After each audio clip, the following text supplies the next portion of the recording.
Let me tell you the story about how I led a guerrilla warfare campaign, teamed up with my greatest enemy, made some of my most insane grub plays yet, and ultimately humiliated a cheating tribe. It all started off with me wandering through a swamp. I had just recently transferred to the server with nothing but a minimal kit on me, and I was getting a feel for all those on the map. When, near the southeast of the map, I came upon the outskirts of a base. I started having a little look around. These guys were by far the most built up people on the entire server. And as I was having a little gander around their base, one of their guys flew out on a pterodon. It was a little weird that he'd seen me. I'd taken decent effort to make sure I wasn't found, but he was just on a PT. This is a fight I could win. But it just seemed that he kept flying higher and higher. Something was wrong here. What the fuck? Oh, cheater! I had just been aimbotted. You see, Marius TK here had just flown up as high as he could into the sky with a pterodon, hopped off, and aimbotted me. In case there's any doubt that this would have been a legit play, here's what I looked like from his perspective. So from here, he would have had to hop off his pterodon, look at me, shoot me twice in the legs, because that was the only piece of my armor that was damaged, all while literally falling from the sky without using a parachute. Yeah. It's pretty fucking safe to say this guy wasn't legit, especially when I went back to my body and found that all my loot was still there. That's the real hallmark of a cheater. See, Marius here belonged to a group called SMD. A real fucking tough name, guys. But see, here's the problem. Seeing as they were willing to use insane cheats against me when all I did was walk by their base, I'm willing to bet that I'm far from the first person to experience this. And the worst part is the devs have temporarily suspended customer service for the past year.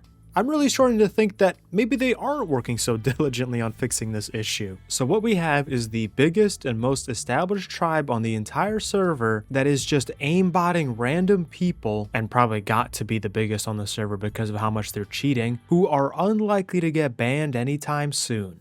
This is exactly the kind of shit I live for. A guerrilla warfare campaign against a giant cheating tribe.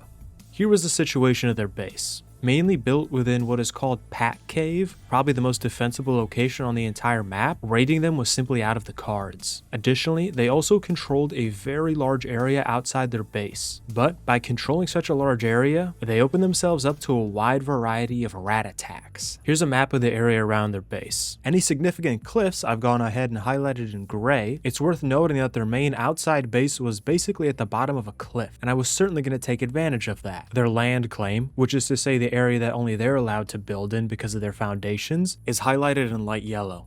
Areas protected by their turrets are highlighted in dark red. Heading within range of any of these turrets would mean I was dead in less than a second, and so I'd have to be quite careful around these. Now, whenever you're trying to do guerrilla warfare against an enemy, you need to know as much about them as possible. So I made sure to take my time on the cliffs above their base, using the inbuilt photo mode to scout out everything they had, searching for any weakness. Before long, I found a griffin that they had left exposed. Now, turret coverage around their base was pretty good, but to keep out a rat like me, pretty good isn't gonna cut it. I experimented around trying to get an angle on this griffin, getting shot down and killed by turrets a couple times, until eventually I found it, and so I fired.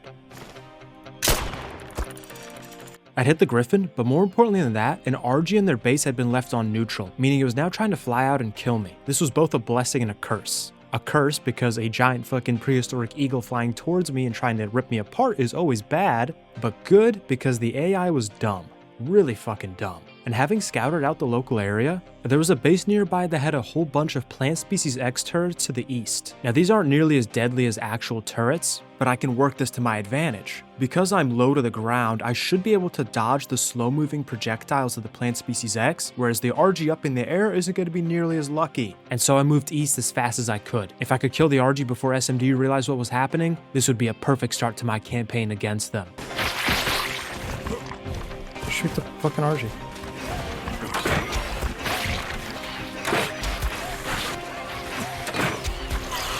Oh, there goes Mikey. A high-level named RG was dead. This would be a great start to the long journey ahead. Not only that, but the base to the east had proved a great help to me. But Little did I know how entwined our stories would soon become. At any rate, with this completed, I went and set down a little manufacturing base, basically right next to their base. I didn't even bother putting walls up because I knew it'd be gone pretty much instantly, mainly just to repair some equipment and armor, but I did throw down a bed just so I could respawn at it nearby. After this, I returned to the area that I'd been sniping from, laid down right next to my own fat dead body, and got back into photo mode.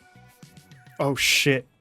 Oh no, orange pterodon guy is here. This was bad. The same orange pterodon that I'd been aimbotted by was coming back to base. He clearly was not happy about what had just happened. Up on the cliffs above their base, this would be a risky place for me to fight them. All he would have to do with his pterodon was pick me up and drop me in turrets barely 50 feet behind me. But I had a couple bolas. If I could wind one of these up and hit the pterodon before he was able to drag me into turrets, the pterodon would be immobilized and the player on top would be forced onto the ground. From there, if I could bola him, hacker or not, he was done for. This is risky, but I'd make my stand right here and now.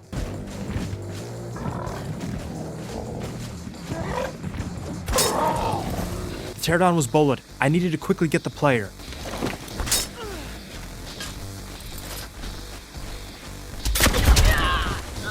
Shitter.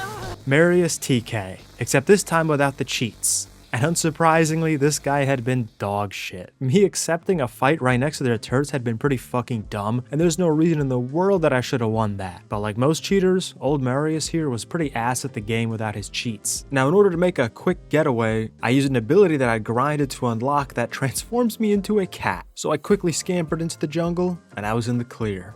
Don't fucking ask me why they added this to the game. I don't know who the fuck thought this was a good idea, but it is actually a pretty good tool for ground grubbing, so I'm not gonna complain too much.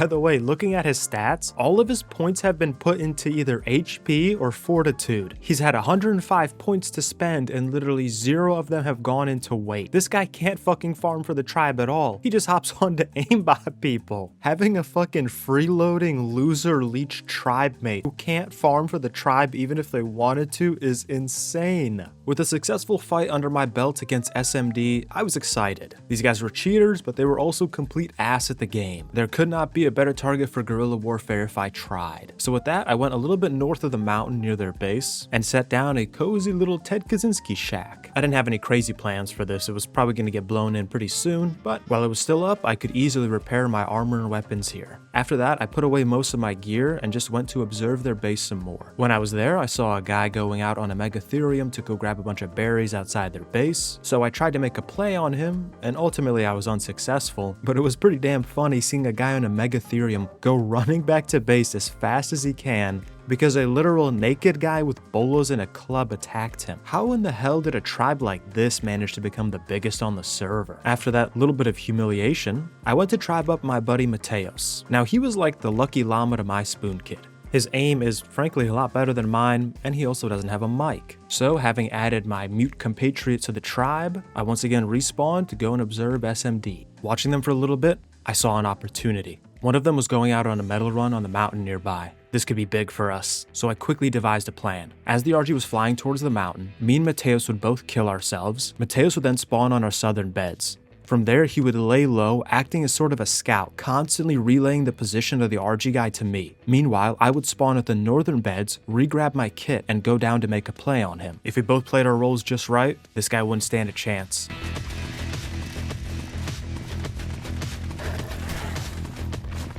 Near the top of the mountain, I saw him. I followed him for a bit, waiting for the perfect opportunity to strike. With him landed, it was now or never.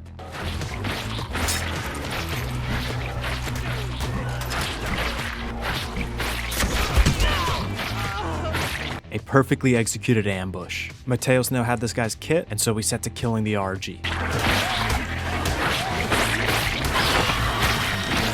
Right after the RG was killed, we noticed that reinforcements had come. But this was just a pterodon guy. He'd be easy pickings.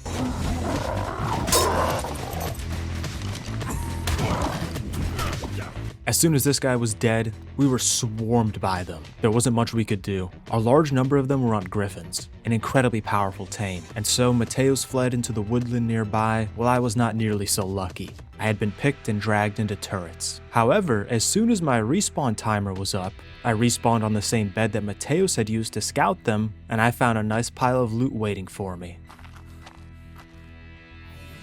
No way. I'd been able to respawn and come back to the scene of the battle faster than the guy who had been killed, and so now I was walking away with his incredibly powerful Ascendant Fab pistol. The fact that I run away as a cat like stuffed full of loot somehow makes it so much fucking funnier. All in all, that little ambush had gone pretty well. Mateos, since he had safely escaped, now had a kit, and I had simply traded my kit for a better one off of these guys. And in the process, they'd lost an Argentavis. Not only that, but we were now beginning to hamper their ability to gather metal, the most important resource in the entire game. Not bad at all for two little grubs out in the jungle. Our final act of the first day was to head a little bit northwest, just sort of away from this accursed peninsula, and create another, much more hidden base that we would actually store our loot within. It would have been pretty dumb to keep all our loot in the base, like, right across the mountain from them.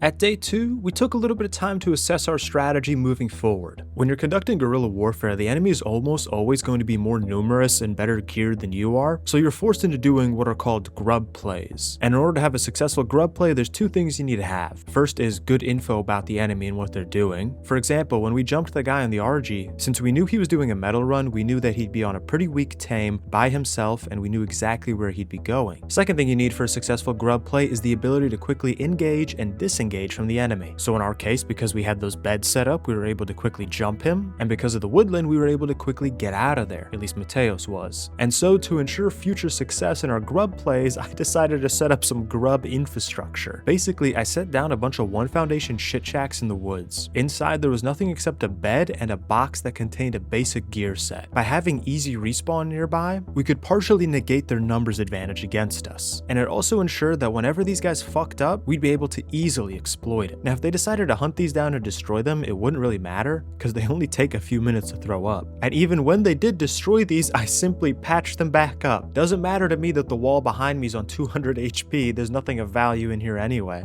As I'd been putting in place all the grub infrastructure, Mateos, because he's a lazy bum who hates farming, had instead spent that time observing their base. However, he had managed to spot a griffin that they had left outside. Finding an angle on this would be difficult, but we were up for the task, and so we took some time in the Redwoods base to suit up. I personally would take along the very good pistol we'd taken off of them, and after waiting for the sun to set, we departed in the dead of night.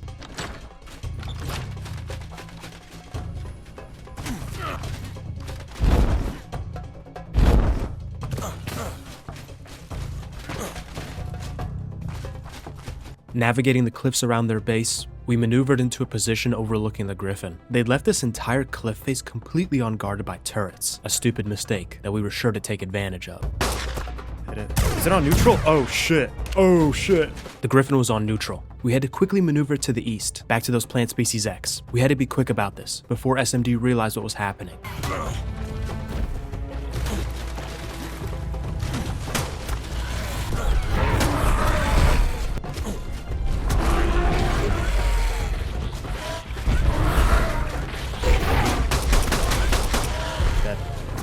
High-level griffin was dead. This one was named Benike, a person that we would learn, frankly, far too much about much later on. After this, we made our way out of there, I put my kit away, and we went to see what the reaction would be. Eventually, Mateo saw one of them fly out towards the mountain, probably out looking for us, and so I pulled my implant and respawned on the closest 1x1 we had, threw on that kit, and went outside to look for him. Oh shit, he's on top of me, yo.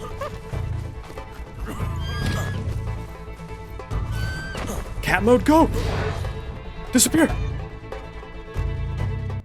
Making the fucking great escape as a cat. I told you this shit was good for grubbing. He began fruitlessly searching around for me, but he'd entered the jungle, and this right here was grubbing territory, so I followed him, just waiting for him to make a single mistake. Yes, it's rocket, you're fucked, Mateos. He would go to loot Mateos. This was my chance.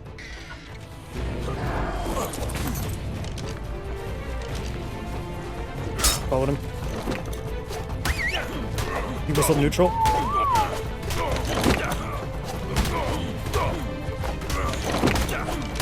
Got him. He's on con. Benike here had just been knocked out cold. Of course, I took his kit, but he had also left his griffin on neutral. Want to take a guess at what we ended up doing? Alright, I'm going to plants, because it's on neutral.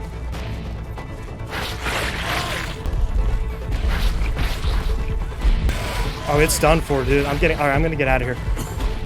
It's dead, it's dead, it's dead. With the griffin dead, I made my great escape with this guy's gear. He had C4, rockets, a crazy good sword. Not bad considering I'd taken it from him with an oddly shaped lump of wood. This base to the east of them had now helped us kill 3 very good tames from them, and the owners of the base were none the wiser. In typical guerrilla warfare fashion, by this point we were now making it unsafe for them to even leave their base. And of course they weren't exactly too happy about this. So they beckoned Marius to hop back on. Now it started innocuous enough, just a little bit of blatant speed hacking on a griffin.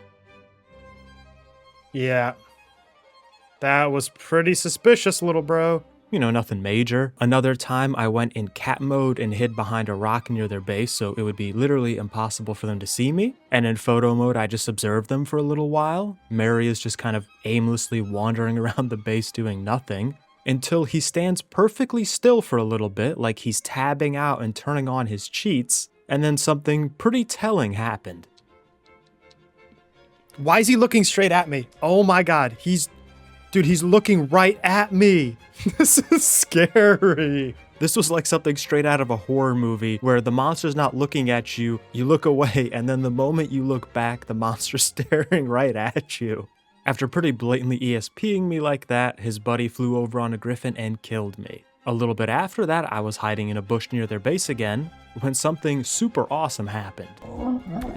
Now this clip's a little confusing because cat mode is buggy, but what's happened is he's picked me in the claws of his pterodon, and he's now taking me back to turrets where I'll be instantly killed. But you're still able to hear local chat when you're dead, and so knowing this, Marius had a super important message to pass on to me. Cabert, I'm coming for your base. Simple, yeah? I'm coming for your base. I'm coming for your base. Nick. What a weird little guy. Now, as strangely funny as all of this blatant cheating was, it certainly wasn't making guerrilla warfare any easier. I mean, it's pretty difficult to ambush somebody when his teammate calls out your position when you go within render of him, and so it was time for drastic measures. You see, if we're unable to keep them occupied and do sufficient damage, SMD is going to keep using their cheats, their aimbot, their ESP, their speed hacks against everybody else on the server. And so I went with the nuclear option. I made my way to that eastern base. So using cat mode, I dodged the plant species X around his base.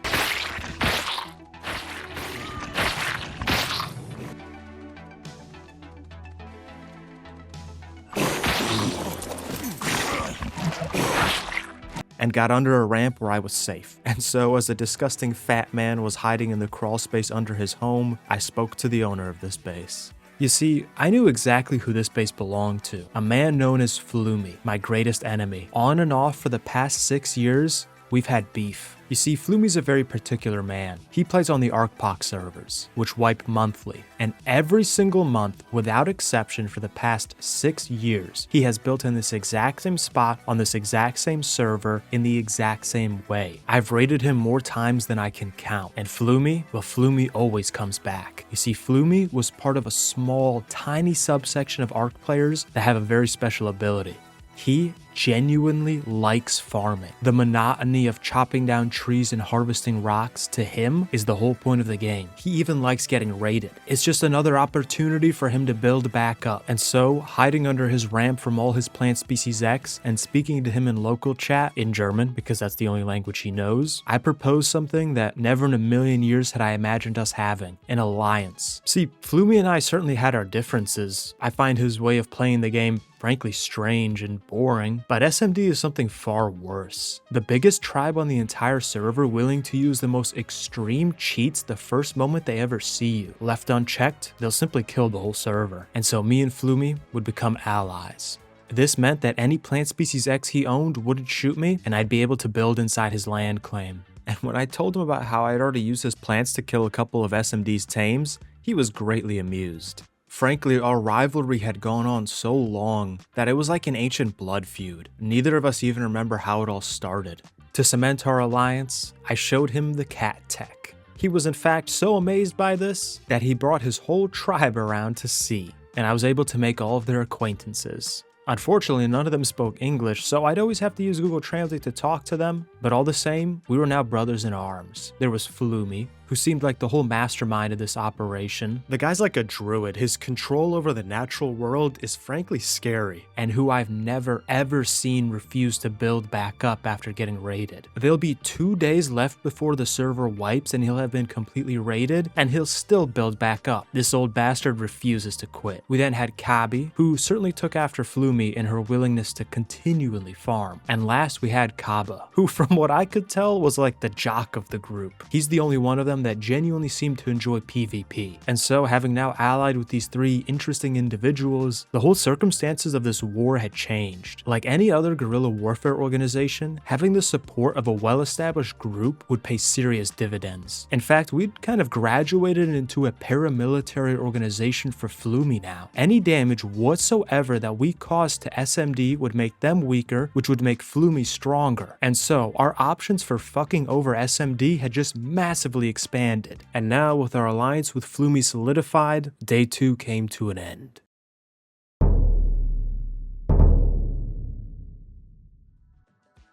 As day 3 began, it was like a whole new chapter for us. The world was our oyster. There was far more we could do against SMD now. So we sort of took an accounting of the entire map to see if SMD had any outposts, and we found a few. The first one was built at Green Ob and would basically allow them to transfer loot on and off the server completely uncontested by enemies. Protected by 4 auto turrets, it wasn't exactly going to be easy to destroy, but the line of sight on these turrets was garbage. They'd placed them far too close to rocks, and so using very high quality armor that we had grubbed off of them, it was time to do my least favorite thing in this entire game, running turrets.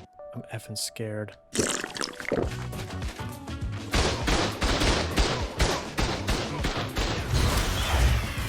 With the generator turned off, I breathe a sigh of relief. I'll never get used to the feeling of having a bunch of turrets just shoot me up. You know what, maybe I shouldn't phrase it like that. At any rate, with the generator offline, we could do some serious damage to them.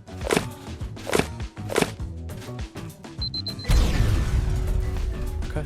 The 4 heavies protecting this little outpost were destroyed. These are pretty expensive to craft. And so we had not only eliminated their uncontested control of the obelisk, but we'd also cost them a pretty penny too. Further north they had an outpost of pretty much the same design, except I'm pretty sure this outpost was for mining metal or something, because it was right next to the volcano where a lot of fucking metal spawns, and luckily this time I didn't have to run it. Hooray! Instead we simply used these innocent little trikes to face tank all their bullets. Face tank in the most literal sense. When you're soaking with a trike, the bullets have to hit the face, otherwise you take more damage. Once our trikes were severely concussed, the turrets were out of ammo, and 4 more heavies were destroyed.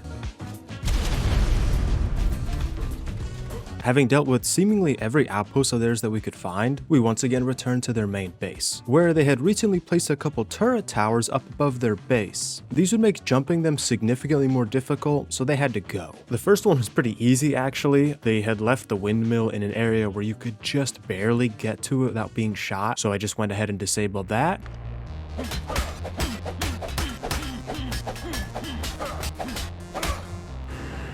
It is now offline.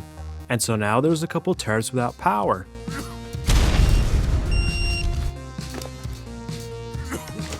Unfortunately, after this, the rest weren't going to be nearly as easy, but I had devised a strange scheme. You see, I noticed that turrets that were by themselves sometimes struggled to hit you in cat mode. This wasn't super consistent, sometimes they would just shoot you, but using this, we decided to do a little bit of cat suicide bombing. Mateos would simply strap a piece of C4 to the face of me when I'm a cat, and I would run up to the turrets and have him detonate it.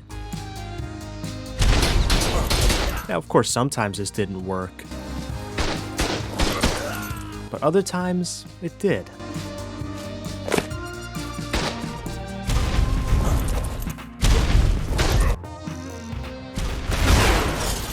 Okay.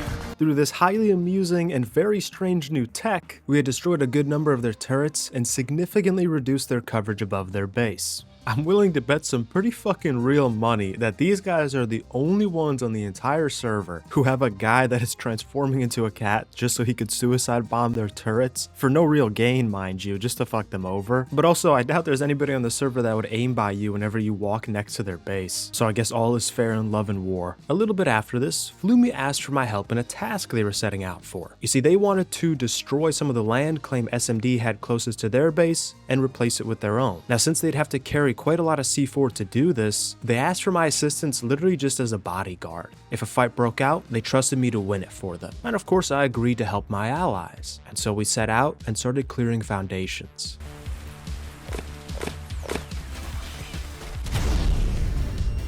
About halfway through, a guy came out on a griffin, but instead of moving in to stop us, he just sort of watched. This guy was scared, and so under his watchful gaze, we cleared away his spam and replaced it with our own.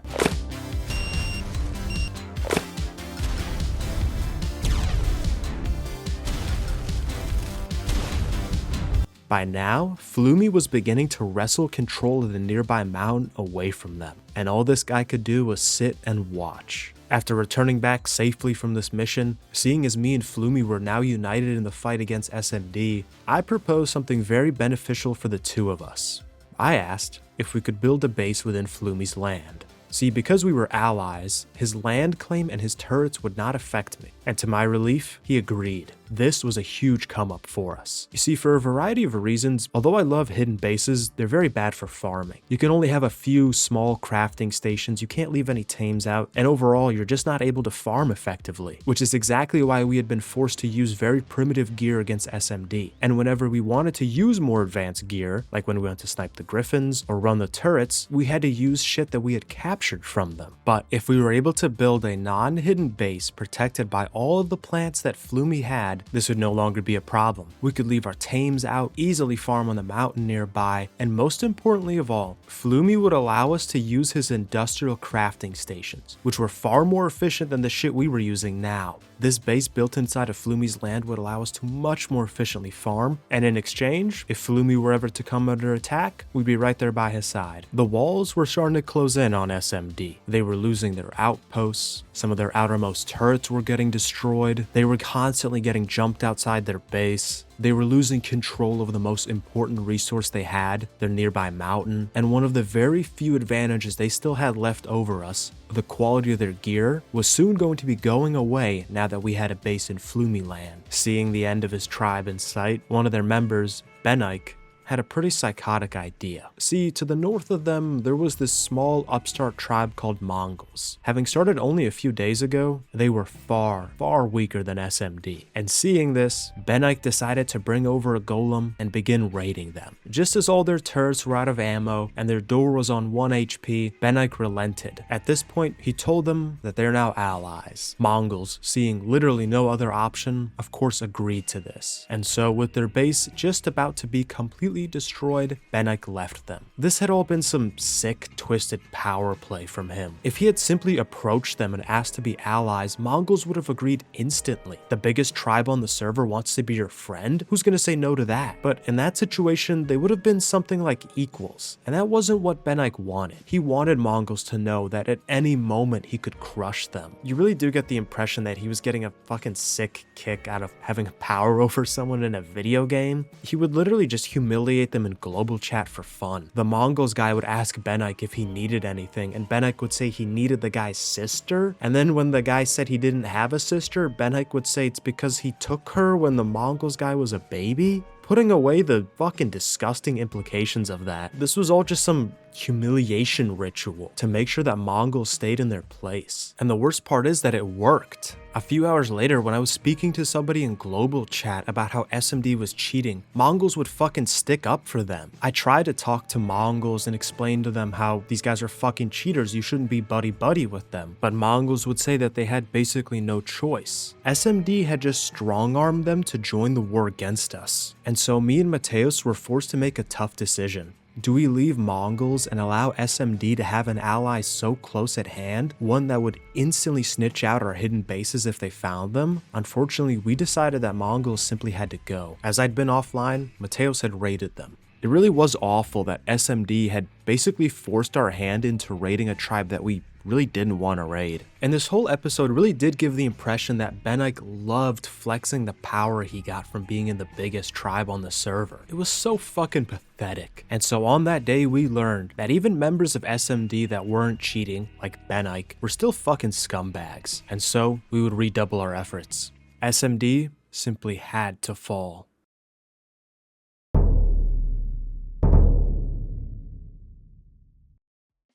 At the start of day 4, we set out to begin Operation Rage Bait. With their empire crumbling to sand around them, we decided our goal now should be to simply piss them off and see if we could fill up the rage meter. The first step of this was pretty simple, just sniping a griffin. Go. Dead, dead, dead. Nice. Good shoot. Let's fucking get out of here. Which would be a decent little deposit into the rage bank. And of course after that we talked shit, which was sure to piss them off just a little bit more, but you could see that they're pretty low down on the rage meter right now because they're still giving snarky responses. After that I began simply hanging outside their base, waiting for one of them to come out so I could jump them. While I was here, I saw a guy on a iguana start flying towards a yellow drop.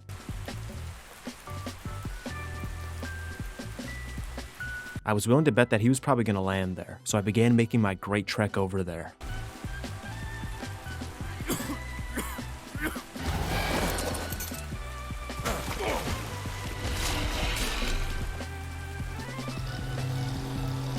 Finding that he indeed had stopped to look at the yellow drop, I moved in.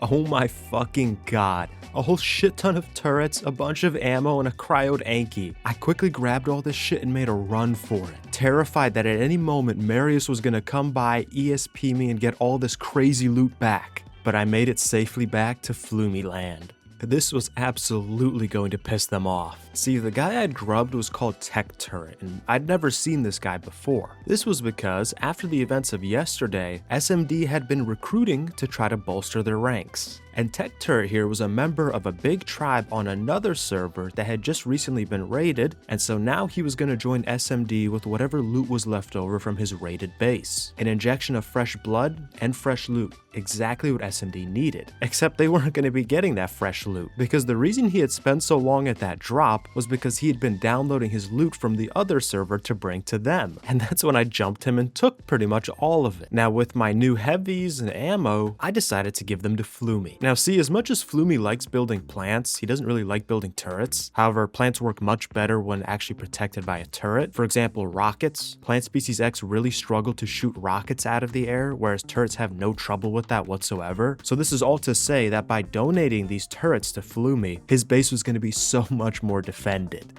Now, I kept 2 of the heavies for us and just put it in our shack, but that's basically the same as giving it to Floomy because it's right next to his base.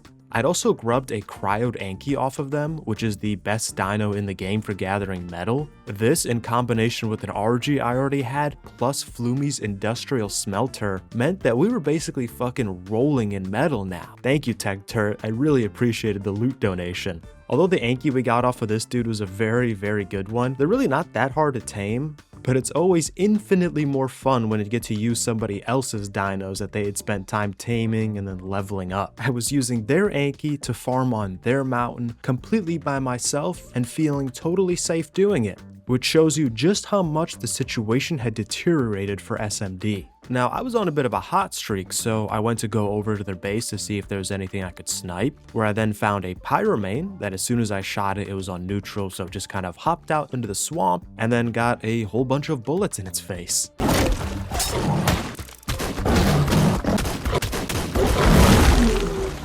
To keep just pissing them off, I started talking a lot of shit to them in chat. The guy literally claimed that Marius's abilities all came purely through skill. One day, I hope that I too will have enough skill to see people through walls and to speed hack with a griffin. I especially targeted the Tech Turret dude because he was going to be very upset after losing all that good loot to me, and I could tell I was absolutely getting on this dude's nerves. He even asked for the coordinates to my base at one point, so I very confidently gave him the coordinates to like the middle of nowhere so he would waste his time going over there to check. At this point, through a bunch of shit talking and tame sniping, their rageometer was right around full. I only needed to piss them off one more time, and luckily about an hour later I could see one of them just barely outside of range of their turrets building some strange structure, and so obviously it was right about time to jump them.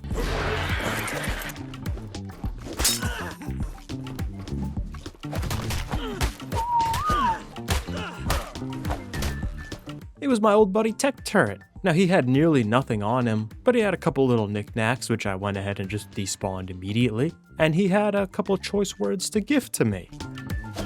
Yeah, fuck you. Yeah, really fuck you, mate, bro. You're just doing the random shit, bro. I decided to keep him unconscious for as long as I could, so I fed him some narco berries, but soon after, Ben Ike came by on a griffin and I was forced to run away.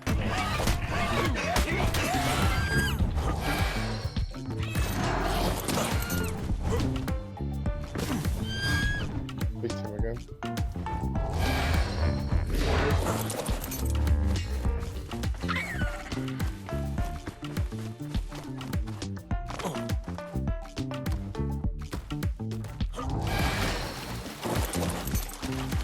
After I got away, Tech Turret accused me of cheating because I teleported away, when all I did was use cat mode to get out of the claws of the griffin. But by now, the rageometer was full. Something very drastic was about to happen. At this point, Ben Ike kept asking and practically begging me to get in a Discord voice call with him. Of course, I kind of refused because this dude's a fucking weirdo. But then he just kept trying to ask me to go in front of him. He wanted to show me something, and I wasn't dumb enough to reveal myself. But I was intrigued, and I began watching him from afar in photo mode. And realizing that I was watching him through that, he first dropped like an N-bomb for really no good reason, and then he did something that he really wanted me to see.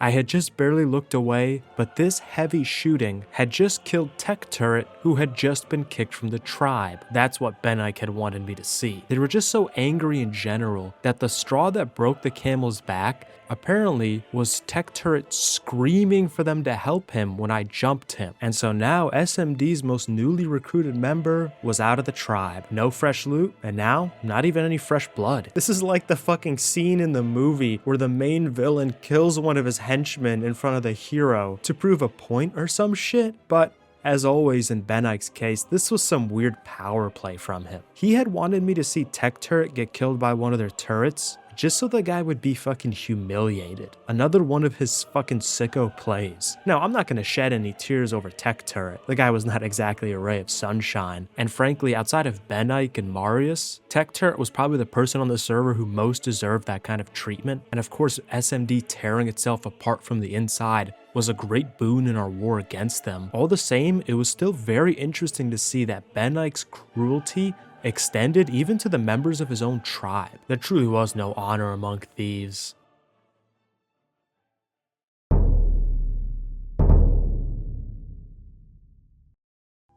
On Christmas Day, yes, literally, as I'd been napping after having, frankly, far too much chocolate, I'd begun receiving messages. Flumi was under attack.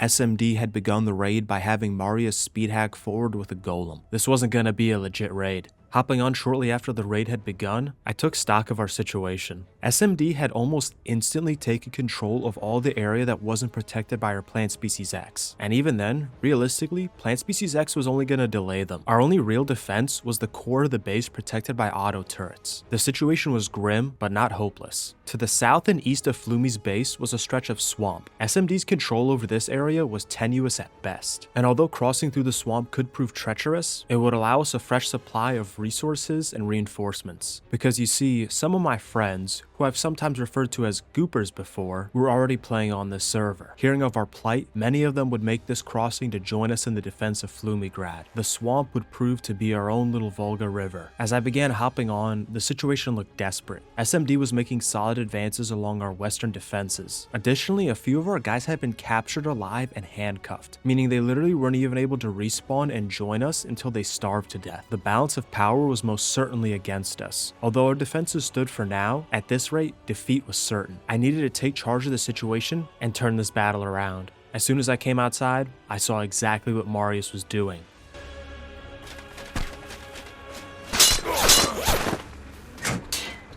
He wasn't aimbotting, thank God, but what he was doing wasn't much better. He was fly hacking up above our base, using ESP to see through the trees, and he had some weird hack that made it so when you got shot, all 5 pieces of your armor would take damage, not just the piece that was hit. This would make it 5 times more expensive for us to repair our armor, putting a great strain on our already very limited resources. However, successfully using the rocks we had in our area, we eventually were able to minimize the effects of this. I then had everybody rotate to the west to counter the rock golem. They were using this to smash our outermost plants, and so I directed everybody to focus fire on the rider.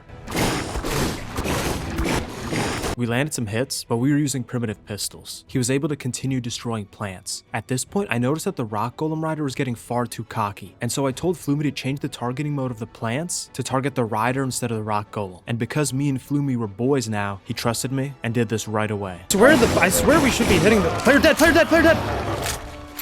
I was able to drag his corpse to safety where I could loot it without being sniped. He had little of use except a flamethrower, which I eagerly grabbed. Following this mistake, we were granted a small reprieve, but before long, they had changed tactics. Using a griffin to simply shoot rockets at every plant species X we had, this tactic was going to be very expensive for SMD, but I doubted they cared. They wanted us gone at any cost. Ultimately, there was little we could do. They had total aerial superiority. We had nothing that could match their griffins in the air. I targeted teams of people to fire upon the same griffin, but this would do little more than simply delay them and bleed us dry of resources. All the meanwhile, Marius would just speed hack wherever he wanted, causing us great damage wherever he went. But we didn't plan to simply sit still as they worked their way into Flumi's base. We were going to mount a risky counteroffensive. Leaving Flumi's tribe behind to hold down the fort, we broke through the northeast, wrapping around the nearby mountain, hoping to encircle the enemy. However, this attack had been doomed. Soon after being called out by Marius's ESP, we were cut to pieces by griffins, swooping down and killing us as they pleased. It was a fucking massacre, one that we could scarcely afford. A defeat here would spell certain doom for the defense of Flumigrad.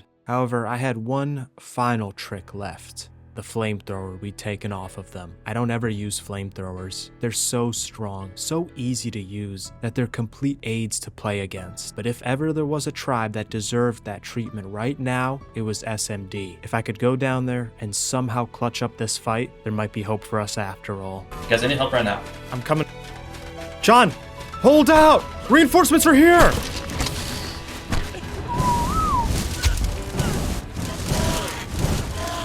Flamethrowing one.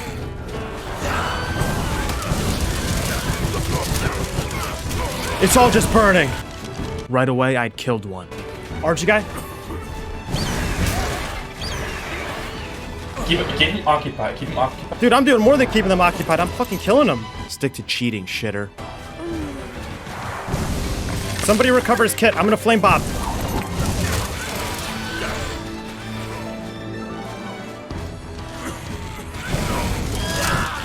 A stunning reversal. By the time I was driven from the field, 3 lay dead, we'd looted them dry, and SMD had lost all their momentum. The battle was swaying back in our favor. At this point, we even found a use for the 2 caged guys we had. One was able to get his photo mode camera through the wall and share screen on Discord, so the guy just became like a fucking camera from Rainbow Six Siege. We could look over and see exactly what SMD was doing. And the other became a dedicated shit talker, and following our recent victories, he had plenty of material. Following their humiliation by my flamethrower, they had brought out a fire wyvern. I guess they literally wanted to fight fire with fire. This was the most impressive flyer they had in their arsenal. Upon seeing it out in the field, we kept our distance. Being caught out by a wyvern would be certain death. However, observing it from the edge of render distance, we noticed that Marius had left it unattended. This was our chance. Everyone that has a fucking gun, open fire on the wyvern. Go for the head. Is it on neutral? Oh my god. The wyvern was on neutral. SMD had fucked up big time.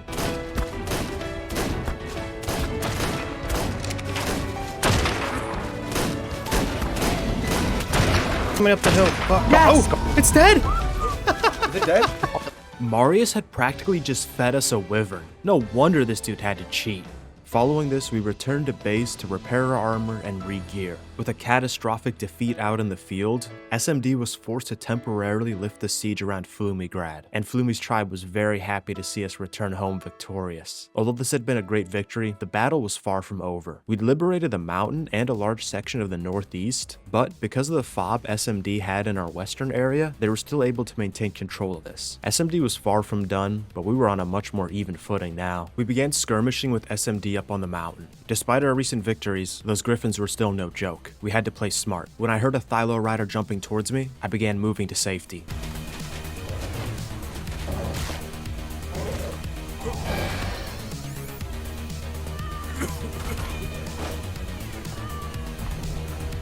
Marius had just accidentally speed hacked into our plants. We weren't gonna let him get away with that. Bola, sweet Kisco Bola, bro, please! The guy actually had fucking anti-bola hacks. But what he didn't have were anti-bullet hacks. With the rider dead, the Griffins were unable to do anything except look down as we killed their Thylo. Good old Marius. Just a big shitter feeding us tames and loot. Thanks a whole lot, buddy. Marius had gotten so used to winning with his cheats that he'd been literally running around naked on the Thylo, when in the inventory of the Thylo there was multiple sets of perfect condition flak armor. These guys really weren't used to people standing up to them. In fact, Marius had been so humiliated that he rage quit after this. With the loss of their cheater, SMD stood no chance against us. Follow him, you fucked. My buddies had bowled one of them just outside of turret range. Let's see if I can't just bring him a little closer. I'm bringing him in. Harvest. Give me the bullets. A fucking insane capped ascendant pistol. A very, very nice haul. In fact, SMD was so disorganized that after killing this guy, we were able to go out and simply butcher his parked griffin. A high-level griffin dying in the dumbest way possible. After this, SMD's attack lost all steam. They would try to push forward with the stego, and we would easily repulse them.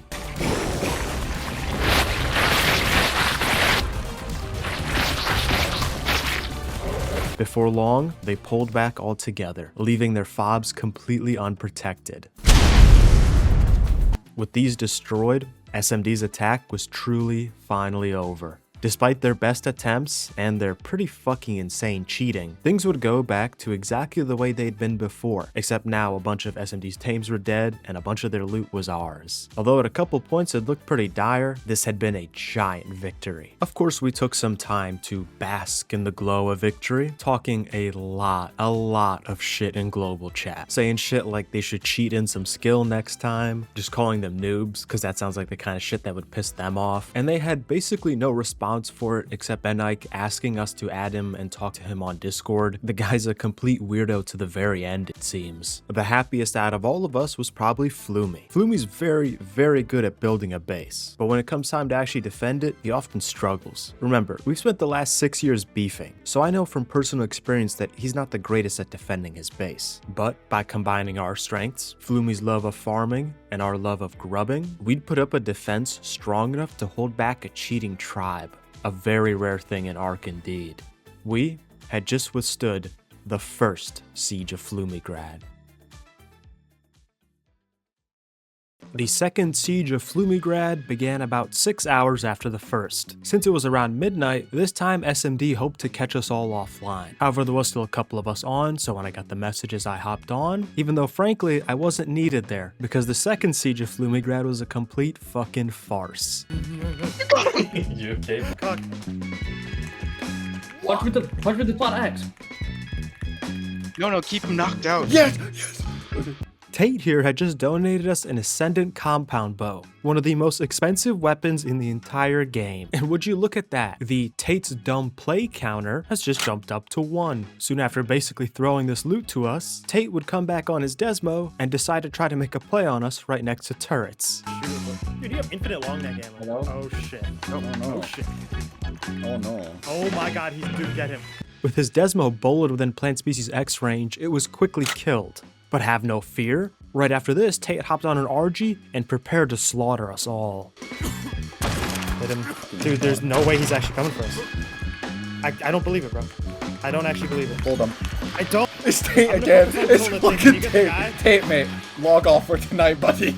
Log off for tonight. The guy had very generously brought us a bunch of turret ammo. And all that ammo on him because I'd baited him to attack us by shooting his RG when he was filling up their fob's turrets. But here's a clever idea. Maybe put the ammo away before pushing out. And after this, he accused us of cheating because we bowled him off his Argentavis. This is now the second member of SMD to accuse us of cheating. After this awesome play by Tate, we just sort of began shit talking.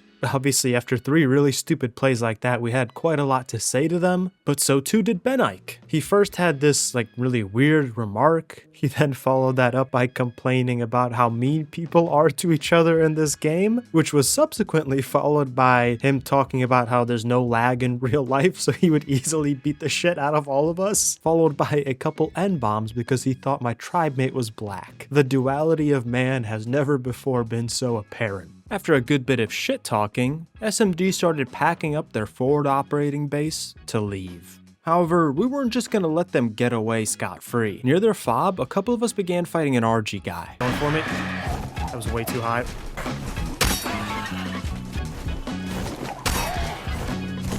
He's going for the drop or some shit? He might be going for stam. I heard him land. He had landed for stamina. Now was my chance. I pulled him, top of the mountain, blue. Oh, he just dropped a narc nade. He's just throwing narc nades. Bro, I'm just dodging, you gotta get him. This is all you, bro. Tate, log off for tonight, buddy. Log off for tonight. Oh. Once Dodo knocked him out, he found a cryoed mammoth on the guy. Thanks for the tame donation, Tate. As Dodo ran home to depot this tame, me and Flumi, plus Lou on his weird-ass roll rat, teamed up to kill his RG. After this, their fob was completely overrun and they lost all control of any ground they had gained. So we pushed forward, right up against their base. But good old Tate was ready to push us back. I'm like enjoying those colonies. Like, All we have to do is bullet. Oh, he bullet him. Once again, Tate had been very easily punked out, and in response to this, Benike brought out a lightning wyvern. Now, if you remember before, last time they brought a wyvern, we had to keep our distance. But at this point, these guys were such fucking jokes that we stayed right where we were and simply shot it to bits.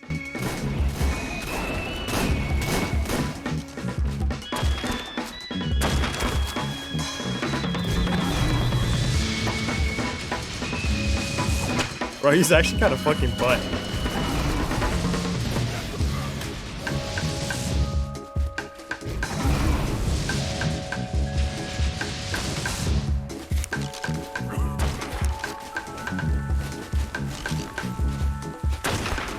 Now, I want you to keep in mind, wyverns are very, very fucking good at killing people on foot. That's basically what they're built to do. And this lightning wyvern had just been sent packing right outside of their own fucking base by people armed with long necks. The second cheapest gun in the entire game. But then again, Marius wasn't on, so we couldn't expect too much from these guys, could we? In fact, with the lightning wyvern almost dead, they brought out a different wyvern and actually tried to push us on foot. Ground guy pushing with bolas. I'm gonna be honest, you're on your own for that. Yeah, you do that yourself. That guy's bullet. I knocked him out. Just knocked him out. Dodo had played well, managing to knock the guy out, but he was done for. The guy had bullied him. Stuck in place for about 20 seconds, and with a wyvern wanting him dead, it was GG's for Dodo. Wyvern coming. Women. He can't aim. I'm dead. No, please don't kill me. Please don't kill me. Please, I gotta get this loot out. Is he left clicking or is he actually spitting? Somehow these guys had fucking failed to kill Dodo, a stationary target, with their wyvern. I don't think words begin to even describe how embarrassing that is. So we had broken the siege around Flumigrad and pushed right up against the base, and we were just parked out here with most of us on foot using pretty shitty gear, and even with wyverns they weren't able to push us back. It's actually crazy how much these guys relied on Marius. After this, there wasn't too much activity. At one point, Beneg tried to push out on a griffin, and then he just ends up getting picked by one of our guys on a pterodon. And somehow that's even more embarrassing than the wyvern incident. A griffin should literally never lose to a pterodon like that. But at this point, a play that shit from them wasn't even surprising anymore. The second siege of Flumigrad had been a complete and utter failure. We had triumphed once more.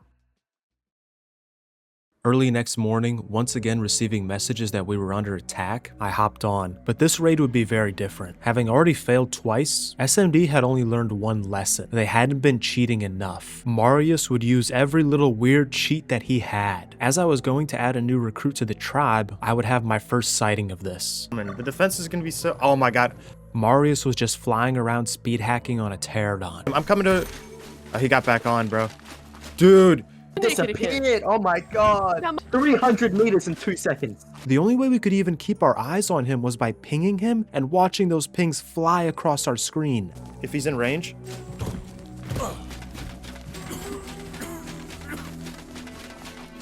Bro! But even worse than that, he was using that in conjunction with an auto loot cheat, meaning whenever he got within 10 feet of anything, he would automatically loot it. He was able to use this combination to devastating effect. The guy would simply speed hack next to our plants, loot them without even having to open his inventory, and just keep flying through. He was speed hacking so hard, he wasn't dodging our plant species X fire, the plants simply didn't have enough time to shoot before they were picked. Rounding a hill, I found that almost all of our northern plants had been picked. Less than a minute ago, the plant coverage had extended up to this point, and now they were all gone. More than 50 plants destroyed in less than 30 seconds. He's dead! This fucking idiot had flown into our turrets. Because these are hit scan, they killed him instantly. But he had still caused Flumey a great amount of damage. Around 80% of all plant species X were now destroyed, greatly compromising our defense. And using photo mode, I was able to see them setting up a forward operating base. They were very serious about this raid. In fact, as we were trying to scrounge up any supplies we could, including demolishing metal structures for resources, Marius began aimbotting. Oh my god, I got aimbotted right outside the front door. The situation was dire. Their abuse of cheats had greatly shifted the balance of power in their favor. But in our darkest hour, as we were struggling to even repair our own armor, Flumey would open his doors to us, allowing us to use anything he had. In this moment, none of our little hidden bases or our hidden stashes mattered. The only thing that mattered now was that for once, SMD wouldn't be able to cheat their way into victory. Win or lose, we would stand here and fight to the bitter end. In fact, I'd already submitted 2 reports for this tribe, both with video evidence, and yet here they were, cheating all the same. Like usual, Wildcard's enforcement was fucking useless. We'd have to fight these bastards all on our own. We continued struggling against them. At one point, Mateos had managed to pick Marius. He then bowled him. But now Marius had a whole new cheat. Despite being bowled, he was still able to walk. With no one else nearby to help him, it was down to Mateos to finish off this cheating bastard. At this point, Marius lays down and begins speed hack crawling to get away.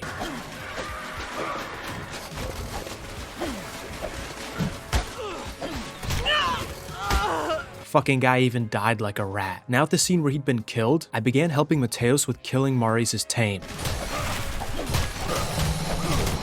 Marius had speed hacked back over here on a pterodon. He was whistling to get the Desmo to fly away. But not on my watch. With the Desmo bowled, it'd be on the ground for 30 more seconds. Plenty of time.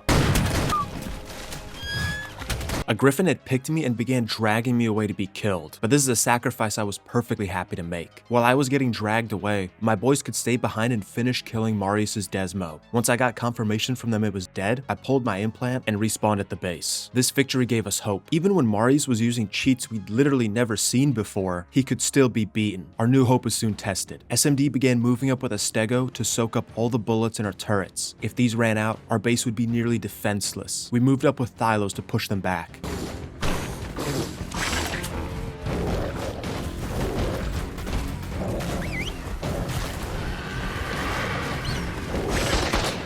Facing the smallest bit of resistance, they instantly backed off with their stego and went straight back to cheating. Marius once again ran forward to destroy more of our plants. Once again we bowled him, but he just kept fucking running.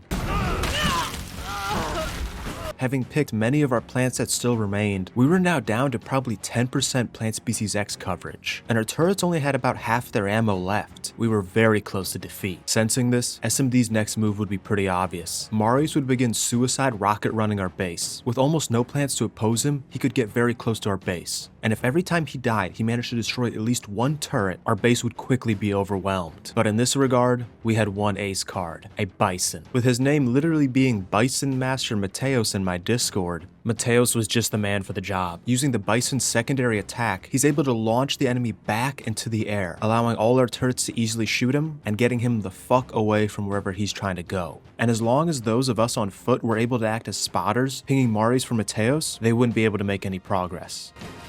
RPG, RPG, RPG! Mateos! Right here, Mateos! Throw him back, get away from the base! Oh, nice, he's dead. Detected, enemy detected. He's coming right for the base. I heard death. On the go, he's around the go here ping. I see him. He is on ping.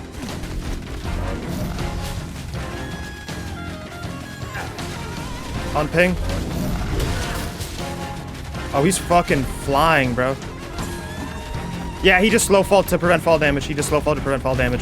Yeah. Where did you run out that? Nice, good kill. I'll check loot. Nice. In typical Marius fashion, the second he started losing, he once again rage quit. And with their cheater now out of the fight, this time, SMD didn't even try to fight us. They just packed up their bags and left, once again leaving behind more forward operating bases for us to destroy. Let me get this. Let me destroy that shit. Uh-huh. Yes, King.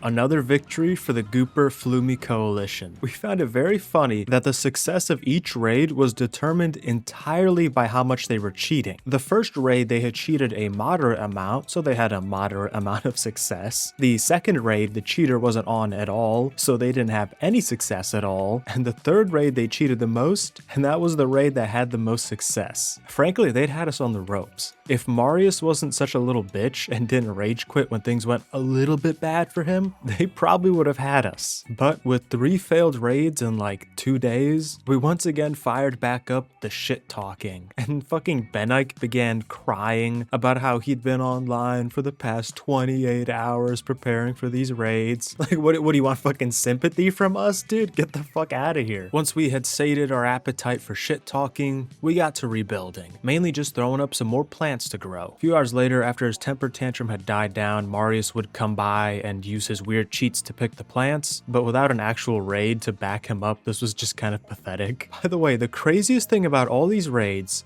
is that on the first raid, he didn't have this weird auto pick ability. So I think after the first raid failed, Marius had gone out and specifically gotten more cheats so he could do this weird ass strategy. Instead of learning from his mistakes and genuinely getting better at the game, Marius would just rather get better at cheating. So despite Marius' sabotage, we continued preparing the base. They had made it very clear that they would be coming back once more. But in reality, it was already too late for them. You see, across the mountain from them, a very advanced tribe from an entirely different server had transferred on and were conducting a server raid. With SMD built in the best location on this map, they instantly drew these guys' attention. Now, on the one hand, this was good for us because SMD was about to get their shit pushed in, but also not too great for us because we live right next to them and we'd probably be next on the chopping block. However, in a stroke of immensely good luck, in global chat, one of the guys in the server raiding team recognized one of the guys in my team. They'd been in the same tribe a few months ago, and so we had nothing to worry about. They began their attack against SMD, and once I saw that Desert Titan get downloaded, it was GG's. Now you see, SMD might have stood a chance if for the past 5 days, all of their effort and resources hadn't been put into trying to get rid of us. For example, if Benike had instead spent those 28 hours preparing his base, they might have stood a chance against these guys. But we had soaked up more than enough of their resources and time to where they had greatly fallen behind in progression, meaning a tribe that didn't have a guerrilla warfare organization dedicated to fucking them over was able to come by and easily sweep them up. SMD had been completely wiped out. And all of this had happened because Marius simply couldn't help himself but aimbot me when I went anywhere near their base. Without that, they wouldn't have had guys killing their tames, ambushing them, rage baiting them, making them kick their own tribe mates, and worst of all, help a nearby rival take control of their primary source of metal. And so, a bit after their base had been raided, I went into the cave that had once housed them and all their tames. I headed as far as I could go, found the only smithy they had left in their entire base, transformed into a cat, and hawked a nice little fur ball up on it. Get fucked, you cheating bastards. And thus, with their scourge removed from this server, random people wouldn't have to worry about getting picked on by a giant fucking cheating tribe. There was only one thing left for me to do: say my goodbyes to Flumi and his whole tribe. For literal years we had been enemies, but this wipe, we'd stood together against cheaters. By the end, we had trusted each other so much that we had literally opened our bases to each other, literally offering everything we had. And so, as I expressed how nice it had been for us to be allies for once, their whole tribe agreed and they all wished me farewell. Next wipe, who knows? Maybe we'd be enemies, or maybe we'd be allies once more. But all I know is that today, we had succeeded. Thank you to Mateos and the rest of the Goopers for joining me on this adventure. Without you guys, the siege of Flumigrad would have been pretty much hopeless. Speaking of which, thank you to Flumi, Kabi, and Kaba. For years now we have been enemies, but for once we gotta be friends, which was pretty damn nice. And then of course thank you for watching. I know this took quite a while to get out, but hopefully you guys can kind of see where the effort for that was. So of course, if you enjoyed, please like, subscribe, and all that other nonsense. By the way, fun fact, this would not even be the most blatant cheating tribe I would fight. So keep your eyes peeled for that video.